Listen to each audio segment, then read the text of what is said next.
Good morning, New Prague schools and New Prague community. Welcome to SuptTalk.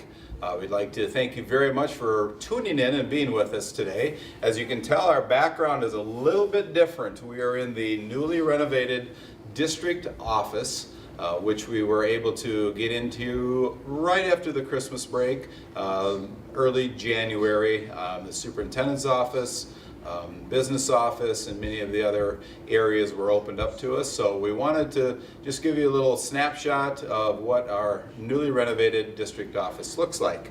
I'd like to welcome to my right Superintendent Mr. Tim Dittburner. Good morning, Mr. Dittburner. Good morning. And we also have another guest here to my left, Miss Lisa Weiner. And Lisa is a 5th grade teacher at Ravenstream, and we're so very thankful to have you with us today. Good morning, Lisa. Good morning. So the reason that Lisa is here is because we've got some very exciting news. Lisa was nominated for and actually was one of 4 people who was chosen as Minnesota Social Studies Teacher of the Year. And we're so very excited about that, and congratulations to you. So why don't you just tell our viewers, Lisa, just a little bit about yourself, how long you've been at New Prague Schools, and kind of your little history of your teaching career. Sure. I teach, like Tony said, 5th grade at Ravenstream. This is my 7th year there. Prior to that, I taught 7 years in Chaska, the Chaska School District, as a special education teacher. I've lived in New Prague for 14 years, and I'm married and have 3 children, and I'm happy to be here. Well, that's just awesome. And again, the Minnesota Council for Social Studies actually is the group that nominated you, and you were chosen. So we've got Mr. Dittburner is just going to ask you a little bit about probably that award, but then also really probably some of the things that you do and your passion for social studies. Okay. Mr. Dittburner? Yeah, why don't you talk about the award? When did you find out? And then why don't you talk about the upcoming banquet? Okay. Talk about the speech you got ready. Yeah, that I will be getting ready. No. About 2 weeks ago, I got an email from the lady who is the director of the Minnesota Council on Social Studies Education, and just letting me know that I had won the 2017 Social Studies Teacher of the Year. And I was very shocked. I did not apply. I was nominated by a former parent that is also a teacher, and so it was really a shock to get that award, because it was very unexpected. But I was humbled and very surprised and honored that that was what happened. And when is the banquet? The banquet is in the end of February on a Sunday night in Mankato at the Verizon Wireless Center down there. And then the following Monday, the next day, there is the State Social Studies Conference that I was asked to present at for being an award winner. Okay, because they're recognizing you're the elementary, middle school, high school. Yep, and then there's also a Lifetime Achievement Award winner. Okay. So. All right, great. Well, you've got also, you applied for a trip down south, Virginia, wasn't it? Yep. And I mean, you have a passion for teaching, but especially social studies. Why don't you talk about that trip that you were able to take, that you applied for a grant and were able to get? About a year and a half ago, I found out there's a place called the Colonial Williamsburg Teacher Institute.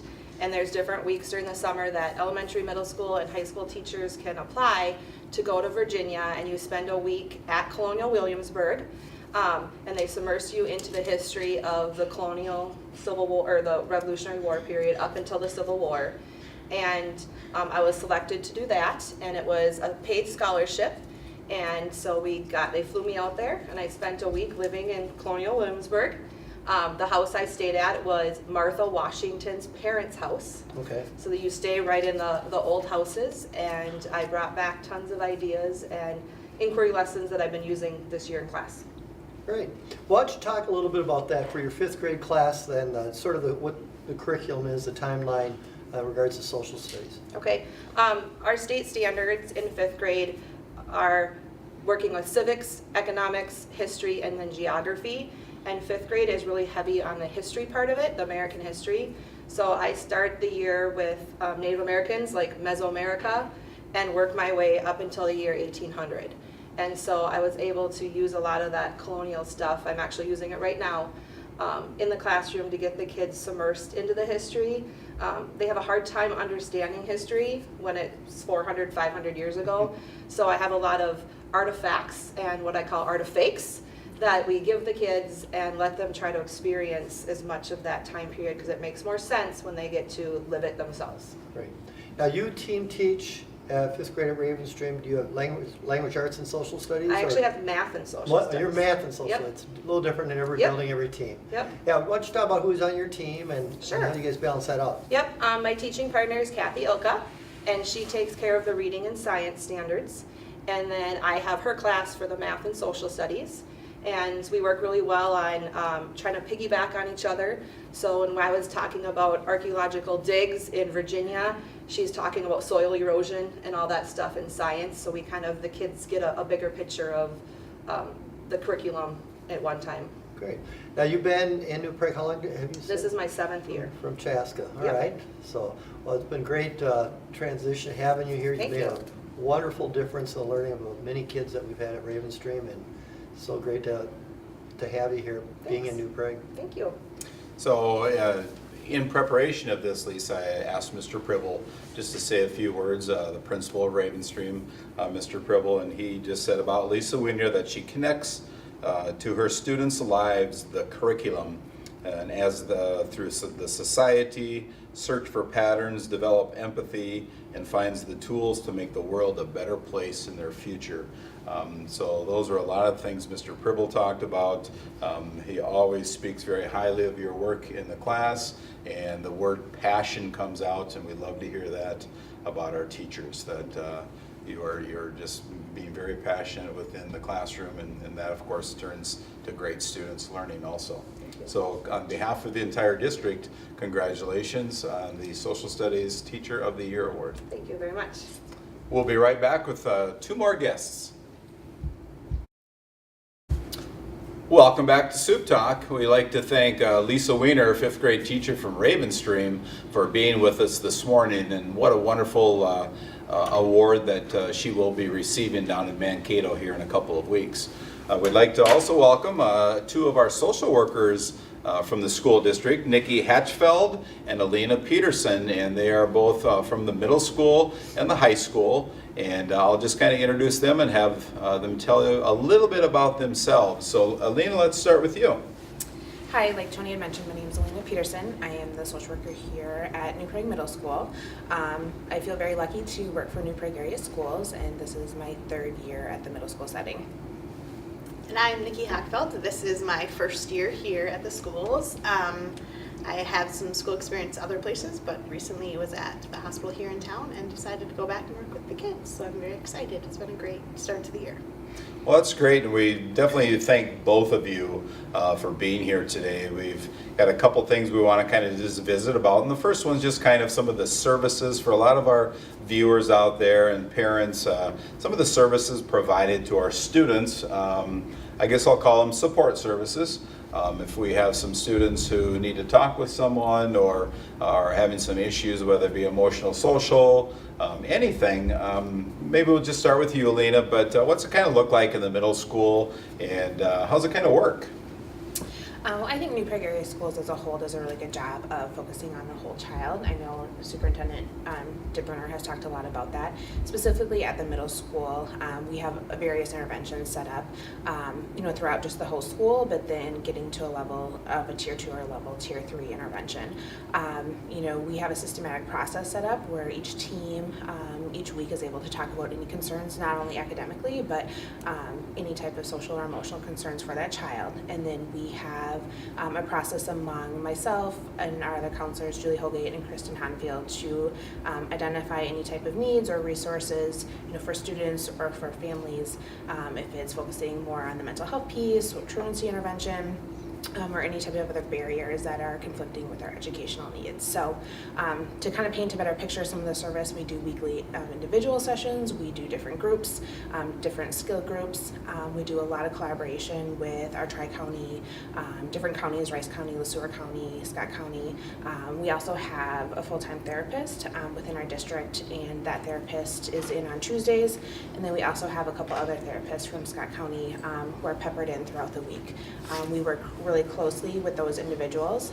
Again, always focusing on the child and how we can make that whole child, feel safe, feel comfortable, and overall have a really great educational experience. Well, before we even go on, Mr. Dibburn, anything there that you'd like to ask Alina? Otherwise, we'll have Nikki kind of explain the high school.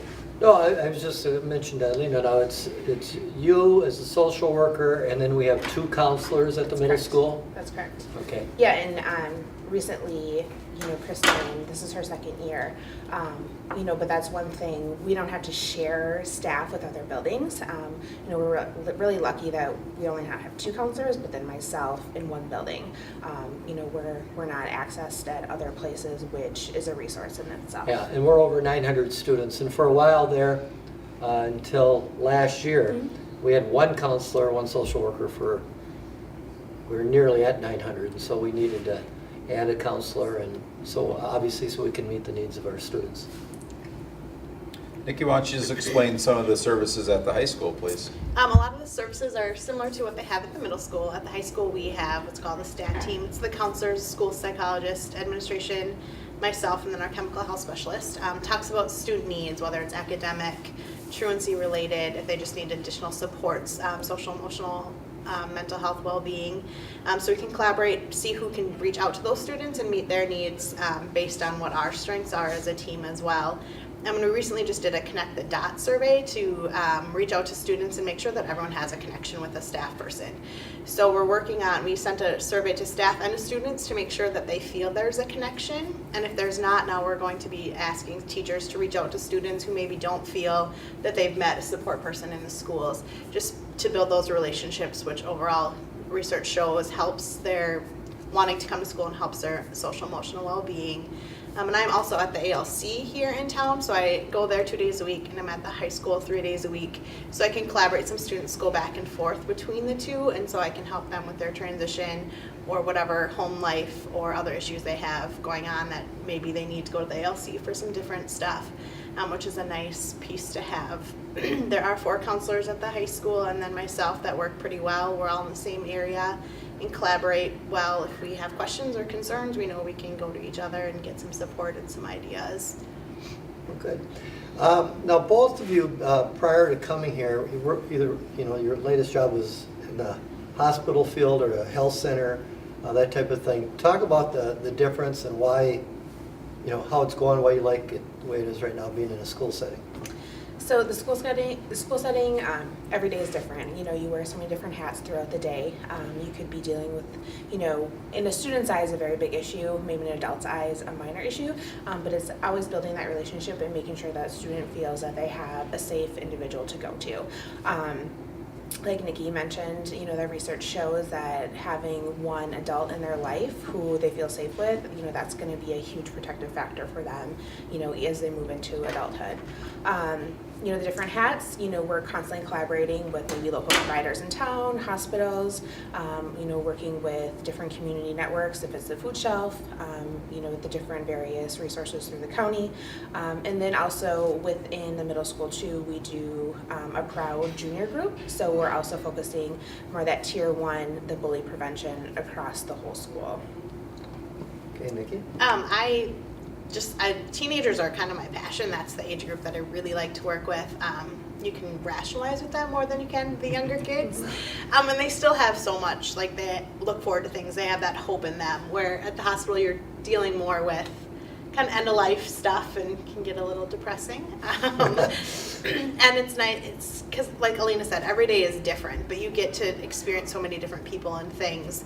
It's just nice to get a change of pace and get back into where I like being. So I'd like to just kind of talk about now some things that you both were very influential in helping us with. As a district, we have a number of things that will be coming up here in the month of February and March. Just wonderful opportunities for our parents and for the community to be involved in some things that you maybe normally wouldn't get.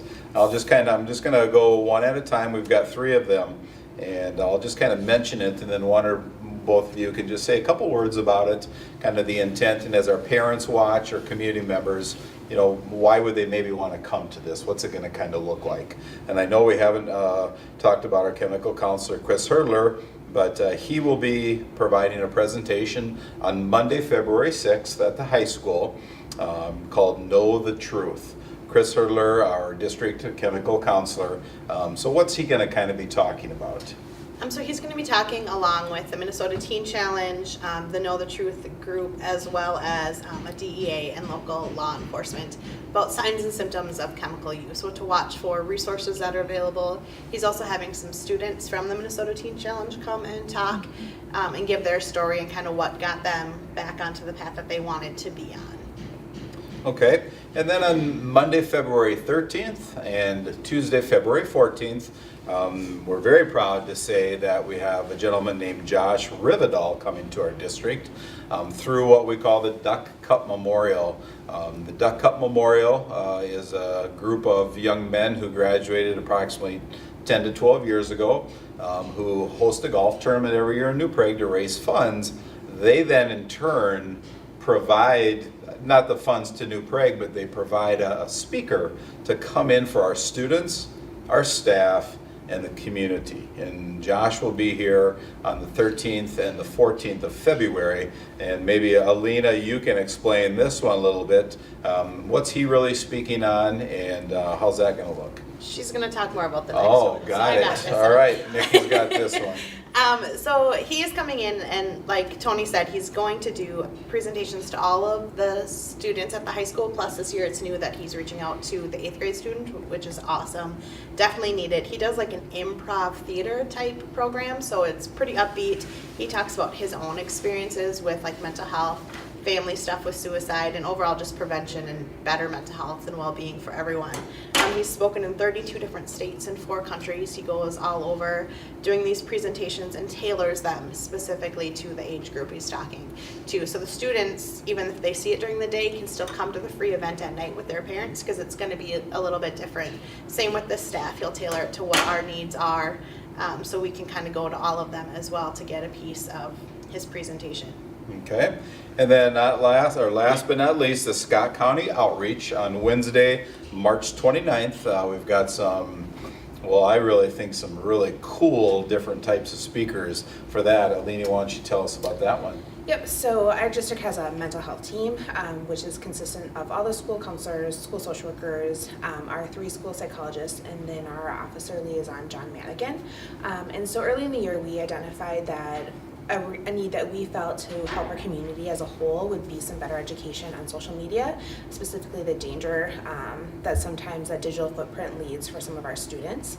And so from there, a subcommittee of Nikki, myself, Amy Hennon, and John Madigan, we were able to reach out to some resources, and we're really excited about this. So we have our county attorney, Ron Hokovar from Scott County, and then our county sheriff, Luke Hennon, are partnering with the FBI Citizens Academy.